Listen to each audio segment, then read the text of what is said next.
Hello students, आज का topic है decomposition reaction.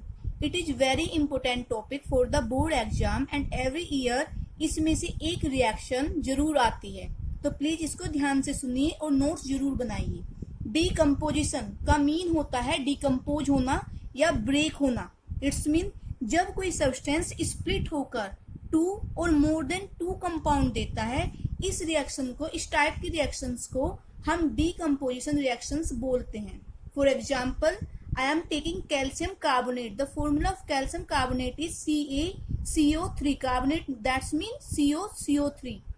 When it is heated, जब इसको क्या किया जाता है, गर्म किया जाता है, it give CaO and CO2 calcium oxide and carbon dioxide. It's mean एक सब्सटेंस से हमें टू सब्सटेंस ऑब्टेन हुए, तो ये टाइप क्या हुआ, डीकम्पोजिशन रिएक्शन का। ठीक है, आगे देखिए।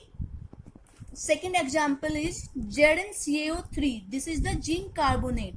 व्हेन इट इज हीटेड, जब इसको हम गर्म करते हैं, it give ZnO zinc oxide and CO2 carbon dioxide. या इट्स मीन एक सब्सटेंस से टू सब्सटेंस ऑब्टेन हुए, तो ये टाइप क्या हो गया, decomposition reaction.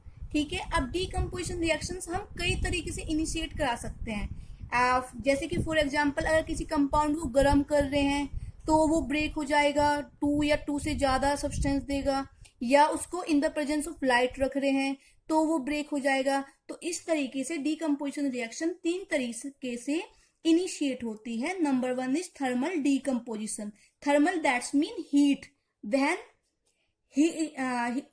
Thermal decomposition is carried out in the presence of heat. जब किसी सब्सटेंस को गर्म किया जाता है और वो ब्रेक हो जाता है टू और मोर देन टू सब्सटेंस में, तो इस टाइप के डीकम्पोजिशन को थर्मल डीकम्पोजिशन बोलते हैं। जैसे कि ये एग्जाम्पल था CaCO3, यहाँ पर हमने हीट का यूज किया और इसने क्या दिया, CaO एंड CO2। तो ये कौन सा टाइप हो गया, थर्मल डीकम्पोजिशन का। एक और एग्जाम्पल है that is very important board exam के लिए। This is the 2KClO3। KClO3 किसका फॉर्मूला होता है, K stand for potassium, ClO3 stand for chlorate, that's mean potassium chlorate. जब पोटेशियम क्लोरेट को गर्म करते हैं तो देखो ये कैसे स्प्लिट होगा, पोटेशियम क्लोराइड में, KCl में एंड ऑक्सीजन गैस में।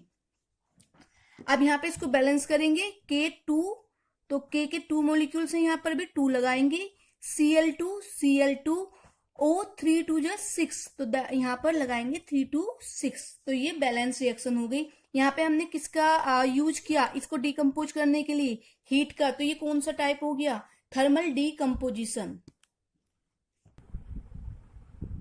Now second example is iron sulphate. Iron sulphate lab में इन द क्रिस्टल फॉर्म में ऑब्टेन होता है। उसमें क्रिस्टल फॉर्म का मतलब उसमें 7 मॉलिक्यूल ऑफ वाटर प्रेजेंट होंगे। जब इसको हीट किया जाता है तो FeSO4 इंटू 7H2O गर्म होकर, हीट होकर पानी के मॉलिक्यूल को निकाल देता है और ये देता है iron sulphate plus 7H2O। Plus 7H2O का मतलब है ये अलग हो गया और ये अलग हो गया।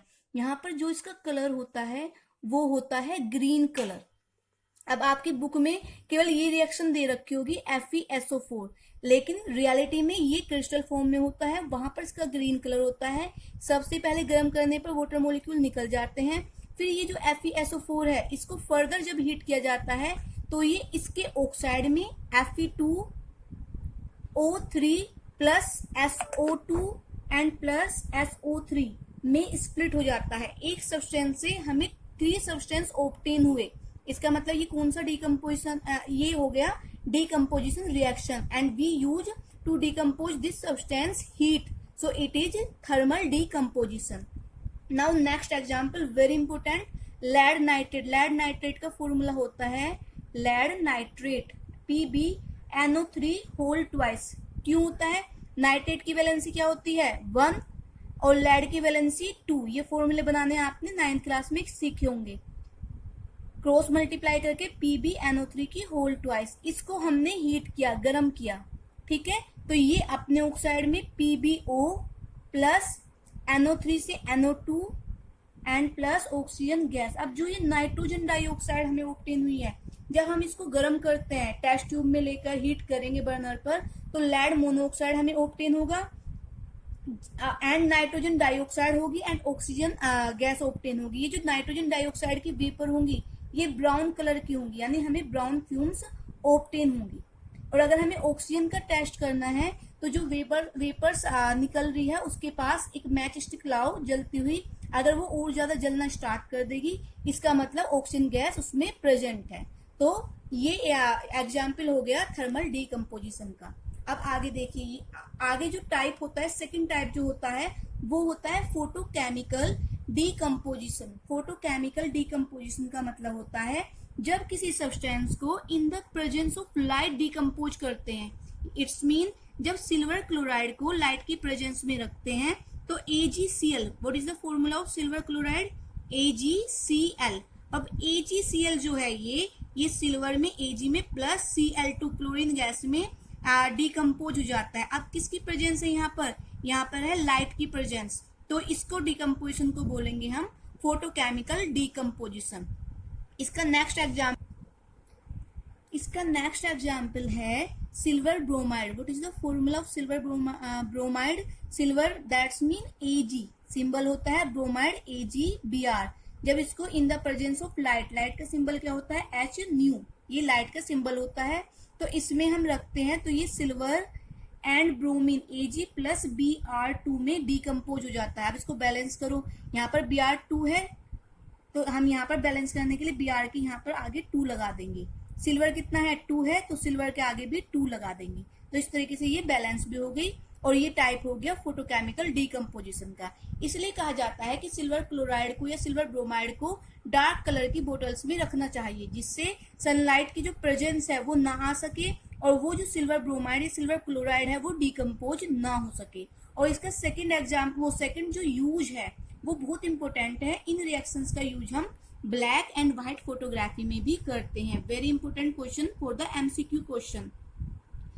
या इस तरह के क्वेश्चन जो हैं बोर्ड एग्जाम में आ सकते हैं कि वो ऑप्शन देंगे इनमें से कौन सा compound white and black photography में यूज किया जाता है, तो इनमें से कोई एक ऑप्शन होगा और आपको वो ऑप्शन सेलेक्ट करना होगा। तो उसमें या तो सिल्वर ब्रोमाइड हो सकता है या सिल्वर क्लोराइड हो सकता है। अगला जो डीकम्पोजिशन है वो है इलेक्ट्रोकेमिकल डीकम्पोजिशन। इलेक्ट्रोकेमिकल डीकम्पोजिशन का मतलब नेम से ही पता चल रहा है, जब हम इलेक्ट्रिसिटी का यूज करते हैं किसी सब्सटेंस को डीकम्पोज कराने के लिए। फॉर एग्जांपल, जब वाटर को इलेक्ट्रिसिटी फ्लो कराई जाती है वाटर में तो ये hydrogen gas and oxygen gas में ब्रेक हो जाता है H2O H2 प्लस O2 में। इसको जब बैलेंस करेंगे तो यहाँ पर O2 है तो इसके आगे 2 लगाएंगे, H2 4 हो गए तो यहाँ पर भी 2 4 कर दिए। तो इस तरीके से ये रिएक्शन बैलेंस हो गई। अब ये आपका एग्जाम्पल है, जरूरत नहीं है मैं ना भी बनाऊं, लेकिन आपकी लक्ष्मी की बुक में भी दे रखा है और कभी कभी आ भी जाता है, तो इसको समझना भी जरूरी है। देखिए यहाँ पर क्या करते हैं, इसके लिए एक ग्लास बोतल लेते हैं जो विदाउट बॉटम होती है। विदाउट बॉटम यानी उसमें तली नहीं होगी। अब उसको इन्वर्टेड कर देते हैं, इट्स मीन उसको उल्टा कर देते हैं। अब यहाँ पर हमने जो ये आपको दिख रहा है ये रबर कोक है, उसमें 2 होल हैं, उसमें हम 2 इन्वर्टेड टेस्ट ट्यूब लेंगे, ठीक है। अब इनका कनेक्शन हम नीचे से ग्रेफाइट के इलेक्ट्रोड से करेंगे बैटरी से। एक का कनेक्शन जो होगा वो नेगेटिव टर्मिनल से होगा और एक का कनेक्शन जो होगा वो पॉजिटिव टर्मिनल से होगा। उसके बाद जब इलेक्ट्रिसिटी पास होना, अच्छा एक और चीज बहुत इंपॉर्टेंट है, जो नेगेटिव टर्मिनल होता है उसको हम कैथोड बोलते हैं और जो पॉजिटिव टर्मिनल होता है उसको हम एनोड बोलते हैं। Positive anode, negative cathode. जैसे कि ये ऐसे याद कर सकते हैं, आप क्यों नहीं आई, आप it's mean anode, P positive, C cathode, क्यों इस तरीके से लिख सकते हैं। और नहीं नेगेटिव, कैथोड वाला नेगेटिव इलेक्ट्रोड होता है और एनोड जो होता है वो पॉजिटिव इलेक्ट्रोड होता है। अब उसमें से इलेक्ट्रिसिटी जब फ्लो कराएंगे तो ये जो वाटर है ये ब्रेक हो जाएगा हाइड्रोजन और ऑक्सीजन में, और ये रिएक्शन जब तक पूरी होगी जब तक कि हमें हाइड्रोजन और ऑक्सीजन ऑब्टेन नहीं हो जाती। तो जो हाइड्रोजन और ऑक्सीजन हमें जिस रेशियो में मिलेगी वो हम होगा हाइड्रोजन के 2 वॉल्यूम और ऑक्सीजन का 1 वॉल्यूम। इस तरीके से कह सकते हैं, अगर ये हाफ हमें ऑक्सीजन मिल रही है तो ये फुल हमें हाइड्रोजन मिलेगी। आप देखो ये इसका डायग्राम हो गया, ये भी समझना जरूरी है, तो प्लीज इसको भी ध्यान से एक बार और पढ़ना। और हमने इलेक्ट्रिसिटी का यूज किया तो ये डीकम्पोजिशन हो गया। Electrochemical decomposition. अब मैंने आपको बहुत सारी अभी रिएक्शन बताई है, बहुत सारे बच्चे रिएक्शन करने में गलती करते हैं। देखो ये सब टाइप है डीकम्पोजिशन रिएक्शन के लिए। और एक हल्का सा आपको याद रखना है, जैसे कि फॉर एग्जाम्पल मैग्नीशियम कार्बोनेट है, इसमें कार्बोनेट ग्रुप आ रहा है, तो कार्बोनेट ग्रुप है और जब हम डीकम्पोजिशन कर रहे हैं तो वो CO2 गैस निकालेगा। यहाँ पे CO2 निकल गया तो Mg और एक O, तो MgO। आप देखिए नेक्स्ट फॉर्मूला है सोडियम कार्बोनेट का। सोडियम कार्बोनेट का फॉर्मूला होता है Na2CO3। जब हम इसको हीट करेंगे यानी थर्मल डीकम्पोजिशन कराएंगे तो कार्बोनेट ग्रुप है तो सबसे पहले CO2 प्लस Na2 और कितना ऑक्सीजन बचा यहाँ पर O3 है, यहाँ पर O2 हो गया तो Na2O। इस तरीके से कुछ रिएक्शंस हो सकती हैं। आप देखो यहाँ पे लेड नाइट्रेट, अब आप देख रहे हो सबके ऑक्साइड आपको ऑब्टेन हो रहे हैं। इस तरीके से नाइट्रेट ग्रुप है तो नाइट्रोजन डाइऑक्साइड, ये थोड़ा सा माइंड में रखना होता है। ऐसा जरूरी नहीं है कि ऐसा ही होगा, लेकिन आपकी बुक के अकॉर्डिंग जो भी रिएक्शंस है इस तरीके से आप कर सकते हो उनको। कार्बोनेट CO2, नाइट्रेट NO2 और साथ में oxygen gas NO2 and oxygen gas. अब हर का ऑक्साइड ऑब्टेन हो रहा है तो Pb का भी क्या होगा, Pb का भी हमें ऑक्साइड ऑब्टेन होगा PbO। जो फॉर्मूला होते हैं उनको वैलेंसी के बेसिस पे बनाते हैं। अगर नहीं आते तो आप मुझे कमेंट बॉक्स में क्वेश्चन बताइए कि आपको ये क्वेश्चन नहीं आता, मैं आपको वही क्वेश्चन समझा दूंगी in my next video. Calcium carbonate का देखिए, कार्बोनेट ग्रुप है तो कार्बोनेट ग्रुप है तो CO2 प्लस CaO। आप देखिए FeSO4, नाइट्रेट के लिए NO2 निकल रहा है, कार्बोनेट के लिए CO2, सल्फेट के लिए SO2 और plus SO3 and Fe2O3। Magnesium का ऑक्साइड, लेड का ऑक्साइड तो ferric oxide Fe2O3। Ferrous sulphate को जब हम हीट करेंगे, यहाँ पर Fe2 है तो यहाँ पर भी क्या लगाएंगे, 2 लगाएंगे। ठीक है, अब इस रिएक्शन को बैलेंस कर लेंगे तो ये Fe2 सल्फर के 2 है, sulphur 1 and 1 2, oxygen 3 to 5 and 3 8, oxygen 4 to 8। Is that clear? तो इस तरीके से हम सब रिएक्शंस को कर सकते हैं, थोड़ा सा बस ध्यान देने की जरूरत है। तो स्टूडेंट्स अगर आपको मेरी वीडियो पसंद आई है तो प्लीज इसको लाइक कीजिए, सब्सक्राइब कीजिए और शेयर कीजिए, और जो भी क्वेश्चन हो उसे कमेंट बॉक्स में भेजिए, उसका आंसर मैं नेक्स्ट वीडियो में आपको जरूर बताऊंगी। Thank you so much.